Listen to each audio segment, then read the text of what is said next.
Welcome to Grow Law Firm Podcast. I have an amazing guest here today. His name is Heinan Landa.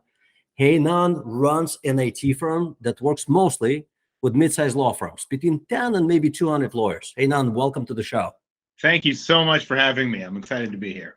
It's awesome to be here. It's awesome to have you here, rather. I know you wrote the book, The Modern Law Firm. I usually do not ask my guests about books that they write, but because you wrote the book for lawyers, The Modern Law Firm, tell us what it's all about. So, well, I appreciate that.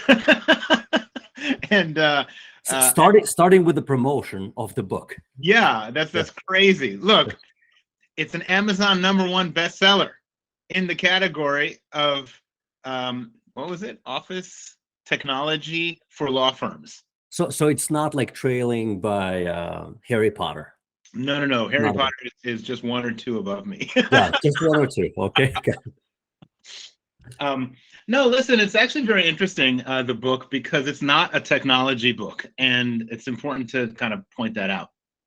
It's a call to action for law firms, and it came out right as the pandemic started. It literally came out in April 2020, because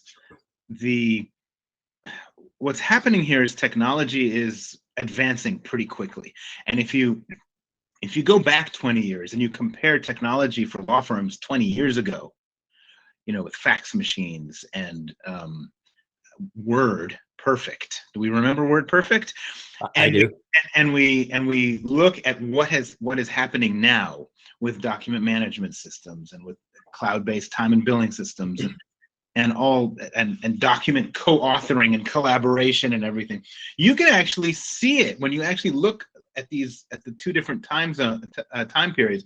You can see the incredible change in technology for law firms. And the point of the book is, guys, you got to get on this. This is a wave that is going to continue to accelerate. It's going faster and faster and faster and faster. It is actually growing exponentially. And I bring examples for that. And so the entire book is a call to actions for law firms not to just say, hey, technology is an annoying expense and we don't want to deal with it, and we'll pay what we have to pay to back up our servers, to changing your approach to saying, let's embrace technology as a way to interface with our clients better, to provide them a better client experience, to get better referrals, to grow our operations, our firms, and really thrive. And that's that is literally the point of the book. So it was very interesting that we had it ready to go and I was about to release it, and then the pandemic hit. And what happened in the pandemic was, in 2 months, law firms adopted 2 to 3 years worth of technology change, because we all went home and we had to learn how to operate from behind our screens. And in most cases, law firms were recording record profits during that time because people were working hard. They didn't have to commute to the offices. They didn't have to go travel to client sites, and all of a sudden things started moving a little faster. Now I think the pendulum is swinging back the other way a little bit, where many of the firms are, they're not coming back full time, but there's a nice hybrid going on in most cases, and 2 days a week, 3 days a week in the office, and other days at home. But regardless of where that pendulum swings, technology is such a vibrant and useful tool to help push your firm forward and make it stickier with the clients, and a better experience with the clients, that you got to get on top of it. So sorry, I'm rambling, but I'll tell you. Right.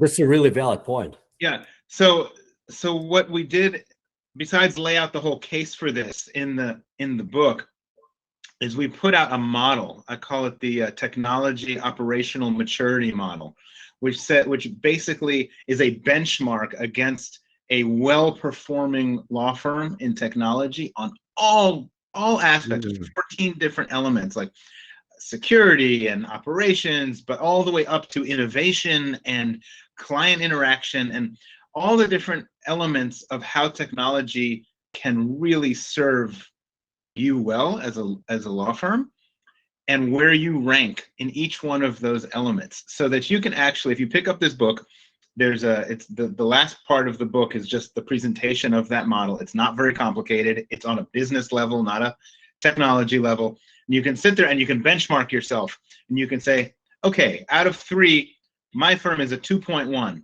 How do I get to a 2.2? How do I get to a 2.3? How do I very slowly but surely move the needle so that technology is not just a cost, but it really becomes an investment and a tool, a business tool that I can use? So let me add some data to what you just said to back up what you said, and also ask you an interesting question. So a few weeks back, I interviewed an executive from Clio, which I think everyone in the space knows what Clio is, whether you use it or don't use it, whether you love it or hate it. Here's the data he shared with me, because they have vast amount of data, because I think their customer base is now over 100,000 firms. 1.7 hours per day is the actual utilization rate of a typical attorney. As in, a lawyer, a typical lawyer, does 1.7 hours of billable work per day. Wow. When they fully implement Clio, it goes up substantially. It goes from 1.7 to, if my memory serves me right, 2.3. That 2.3, that delta of 0.6 hours, results in savings of approximately 300 labor hours on administrative stuff on annualized basis. So now let's think about it not as lawyers, not as consultants. Let's think about it as business people. You can do a lot with 300 hours per attorney in your law firm, especially if you run a law firm with like 10 attorneys. Now we're talking about 3,000 hours a year. Tremendous wasted resources if you do not have this optimized. Now, I want to switch back to your 14-point checklist of, I think you call it mature technology implementation or something along those lines. I want to think about it this way. You and I buy a law firm. We implement this mature technology checklist model. Let's call it the model or whatever you called it, right? We're business people. We're not lawyers. We do not do lawyering, right? We're just business people. We're concerned about our income statement or profit and loss statement and our balance sheet. Okay. When we implement this technology, what happens to our revenue and profit in year 1, 2, 3? I understand that it's an investment up front, but what happens to our business from the numerical standpoint after we implement this system? Well, I wish I had tons of data to throw at you. I don't, but I can tell you empirically what I have seen happen for law firms. The model I talked about starts at a foundational level, where on the bottom of this pyramid, you are dealing with security, reliability, backups, technology operations, things that you as a lawyer do not need to think about. So if you're spending your time worrying about these elements, that is time better spent either billing, growing your firm, talking to clients, retaining clients, right? So there is a time element here that if you're doing these things properly, if you can hire a new attorney and you know that they're going to be onboarded correctly with the right permissions, with the right programs, with the right training, all that. If you know that your systems are reliably or as reliably as possible in the cloud with proper secondary backups, where you don't have to worry about this. Like if you look at and with the right security, because if you look at like the average cost of a security breach in this size law firm we're talking about, you're talking about $4.5 million. This is according to the annual IBM cost of security breach, cost of security breaches survey that they do.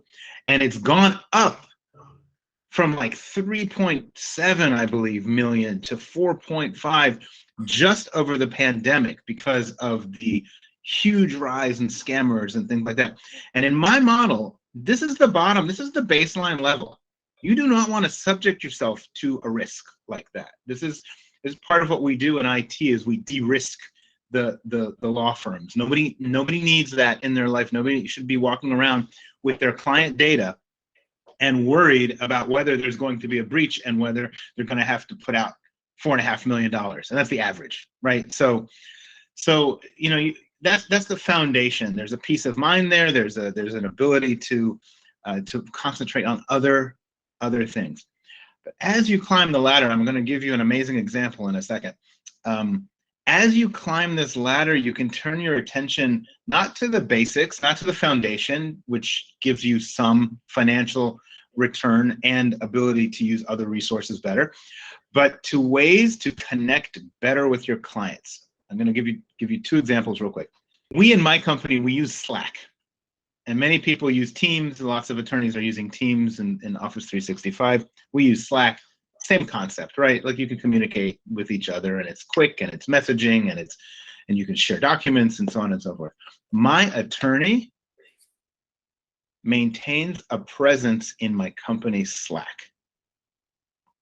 So that means that if I want to connect with him, if I got a quick legal question for him, I just text him right inside of my company Slack, just like I would direct message, just like I would any other person in my company. How sticky is that? How connected is that? How many attorneys are willing to be in my company Slack channel? I got 55 people in my company. He's 56. He's hanging out there, right? Like that is amazing. What kind of a client experience am I having? If I need to work on a document, an HR situation with him, I can bring in the HR manager, bring him in, share the document, explain the situation. We're off to the races. Right? There's no emails flowing back and forth. There's no phone calls. It's quick. It's efficient. It makes me as a business owner happy. So from the law firm side, this guy has made himself so valuable to me. And that the cost, you want to talk about business, the cost of getting a new client is so much more than the cost of keeping an existing client. Sure, but this specific example only applies to one segment, right? That's corporate lawyers. Everybody else, estate planners, criminal defense, personal injury, all the... Sure. I'm not talking about transactional law Yeah. in this case. You're correct. I'm talking about that. But let me take you to the next example, which is the idea of co-authoring. So maybe you've done this. You can do it in Office 365. You can do it in Google. You can do it in places. Let's say you're working on a document together. You can be in the document at the same time, Sure. Right? Commenting, editing, stuff like that. When was the last time you actually saw this sort of co-authoring, this ability to review a document live, real time, work on it, get it done? It doesn't happen that often between law firms and their clients. I agree with you 100%. Our corporate lawyer sends me everything in Word. Yep. I convert it into Google Doc. Yep. And I ask them to work in my Google Doc. Yeah. Now you can do that in Word Online too, right? If that I just don't like Word Online. No, that's fine. But I'm just saying, conceptually speaking, if the law firm had the facilities to do that with you, and that was part of their natural approach to working with you, they have become tighter with you. Sure. Okay.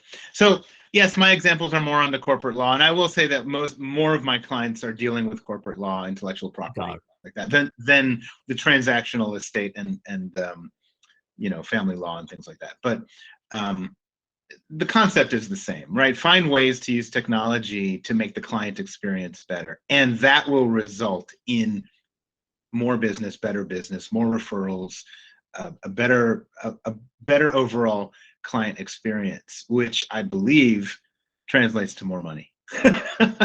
Oh, I agree, obviously. You make yourself less transactional, you make yourself more valuable to the business. Yeah. Customer lifetime value will increase. Yes. With them sticking with you for longer and with them giving more referrals. That's undeniable. Yeah. I wonder if you and I were to buy a law firm, like as just two business guys, we buy a law firm, not lawyers, obviously. What are the top things that you would implement in the law firm straight out of the gate that would help us either increase revenue or cut costs that would lead to better profitability? So it's a great question, and I'm a little biased, right? Like I run a technology company, so so one of my top things, and I'm not sure, every firm is going to be different. Every firm needs a proper analysis and figuring out what is actually happening there. But one of my top things would be to make sure that they have a thoughtful, proactive, competent technology partner. I think that actually goes a long way, along the lines of everything I've just shared with you. The second thing is I tend to dive in more into operations and procedures on the administrative side. So to have a firm administrator, managing partner combination that actually thinks about it in a business sense and can make improvements to. I've seen some very inefficient processes happening in law firms. Anything from technology, are they working from home the same way they're working from the office, to I don't know, just the way people go about docketing a case and all that sort of things. Those kinds of procedures and things can be small tweaks, can make huge differences. You talk about Clio, there's hundreds of other packages out there, right? And in the corporate law world, we always see document management systems that make it possible for people not to recreate the same document over and over and over again, right? And that immediately brings in efficiency. So there's a lot of things you can do on administrative and procedural efficiencies that I think, from a business sense, have a very quick and positive impact on profitability. And also I'm very big on the client experience, because I do believe that ultimately law firms are professional services firms. So they are services firms. They must produce a positive thing for the actual client in order to be successful going forward. Absolutely. Now, I'll throw one more thing in there, which I neglected to mention, and it's another element of technology, and it's to track data. It's to track data, and I'll give you a quick example. I have an attorney that I used for collections and things like that in the way past. This guy had 100% win rate for me. Everything I threw his way, he won. I'm talking cases and all sorts of stuff.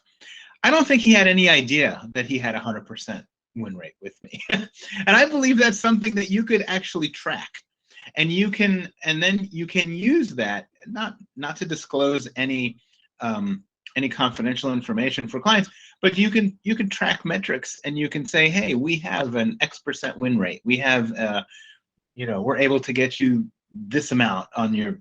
Well, I don't want to give the examples, because there's so many different kinds of law firms, but you can show to a prospective client how successful you are, and change the nature of your presentation.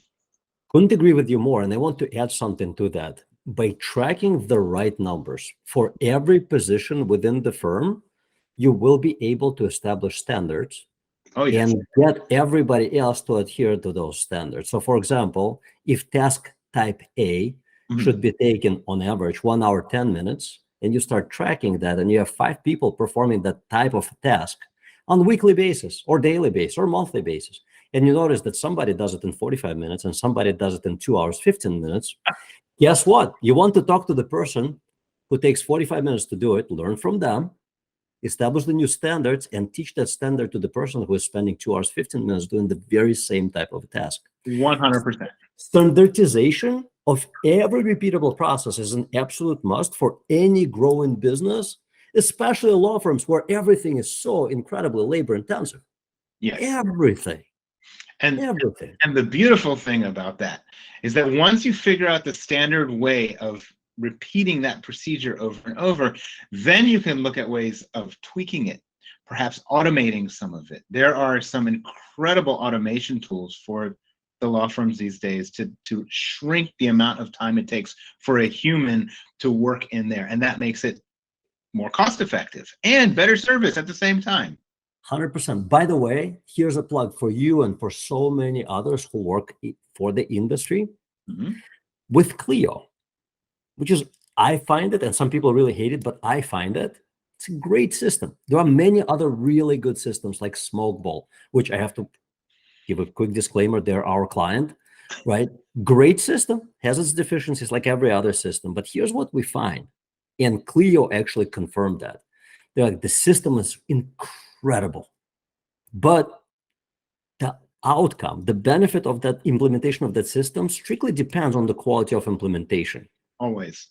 Because of that, you have to have the right person in the right place helping you squeeze the juice out of the system that you're investing money into. So for example, for all things IT, I understand that Optimal Networks, your company, can help them squeeze everything out of their technology systems. Well, For you're all very things, kind. You're very kind. We try. Go ahead. but that's the idea, right? So for example, I'm not an IT guy. I do have tech people on my team, but if I try to implement our technology system company-wide, and I was in charge of that, holy Yeah, we would be in Stone Age in a big hurry.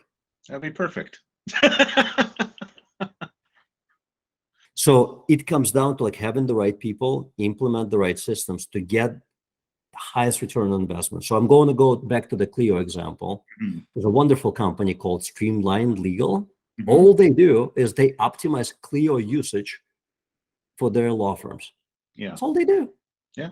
They charge considerable amount of money. The ROI on that is spectacular. Yeah. So whenever somebody thinks like, should we not hire them? I'm like, why do you think about that? That investment that you're going to make, it's free. It's going to pay for itself in just the first couple months. Right. Same thing with IT networks. Talk to me a little bit about what it is that your company actually does, the Optimal Networks. So we have two primary lines of business. The main line of business is what you would call a managed services provider, right? We're a premium level, white glove service. We'll take care of your technology from the base level, the servers, the workstations, the patching, the security, the backups, all the way to your people so that they have a place to call when they've got a problem. We take over their machines remotely, you know, the help desk, we send engineers on site, we do upgrades, everything you would want your technology provider to do. The second line of business that we have is more of a strategic consulting line of business, and it's a fractional CIO service. So we provide kind of the high level strategic business level oversight of technology for our clients. So those guys do everything from taking our clients through high level initiatives like changing the DMS, for example, setting out new strategies, technology strategies, you know, architecting multi-year budgets and plans to, you know, sometimes you have a law firm trying to change from being a steady state law firm to a growth law firm, or you're talking about switching over to a new generation of leaders, and whatever that entails, there's usually some technology piece to that. So we have a seat at that table at that level. And then like other law firms are so and correctly concerned about the security of their client data that we sit at that level and we do security governance for them. So we will literally develop a register of what's called a risk register, which is all the security risks that they might have, and we slowly but surely work with them to reduce the number of risks that they're taking, which could be anything from helping them procure cybersecurity insurance all the way to, you know, making sure they've got good disaster recovery plans. So I don't know, does that help? Those are probably It does. things. Yeah. It's fun work, and it's really great working with law firms because, first of all, it's a bunch of really intelligent, wonderful people who are also service professionals in a different world who don't want to deal with the technology in most cases, and so they're happy to work with another firm that is also service minded. You know, and that's really where we collaborate, because if that's the intersection, right? Because you got lawyers who are speaking law, and you got IT people who are speaking IT, the place where you intersect is business and service, right? So it's wonderful to be able to do that with a set of clients and actually enable them to do their work without thinking about this stuff. Got it. What's the most common problems that a new client comes to you with? So there's two big problems, I would say. One is actually on the security front. If you're a law firm and you cannot state confidently that your data is secure, that is not a, it's, even if you think you know but you don't know, it's a problem, right? So there's a lot of risk involved in this whole security world, and so that's one of the main problems that we see, and we come in and we help to mitigate. The second problem is usually if they're working with another MSP, they're upset at the at the service they're getting, and they find that the administrators in the law firm, the attorneys, the partners, are having to do a lot of this work themselves. So like they might call the help desk and they're not getting an answer, and so then they have to call back, and they spend a lot of time on it. And this is time that they should be spending lawyering, right? And so they get frustrated, and it does reach a boiling point where they eventually say enough, and they want to move to a firm that has their systems and processes down a lot better. Got it. So let me sum it up. On one end, you provide MSP services, managed service provider, as in all of your technology, all of your hardware is either working perfectly or somebody calls you and you fix it in a hurry. Correct. Hardware, software, that works, yeah. Hardware, software.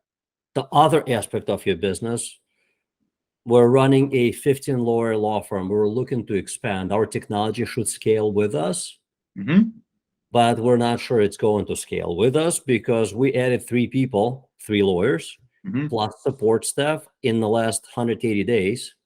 We're seeing some challenges. What's going to happen when we hire 7 more? Right. Right. We can help plan that out. Yes. Got it. Amazing. How do people find you? How do they connect with you?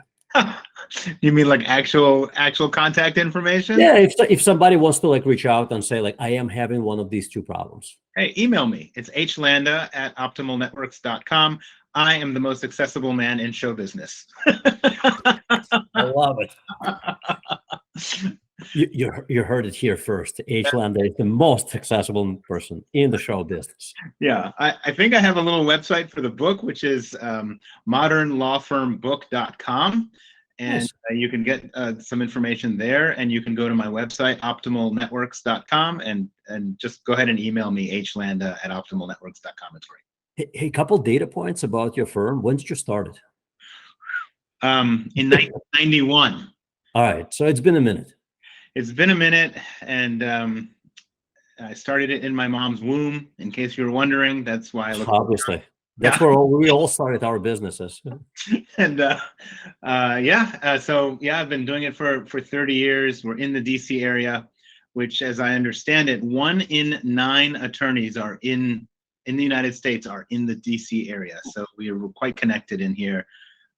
We're connected with the American Bar Association, doing webinars for CLE credits. We're connected with the local ALA, and what else can I tell you? We've got about 55 folks, and we're doing well with it.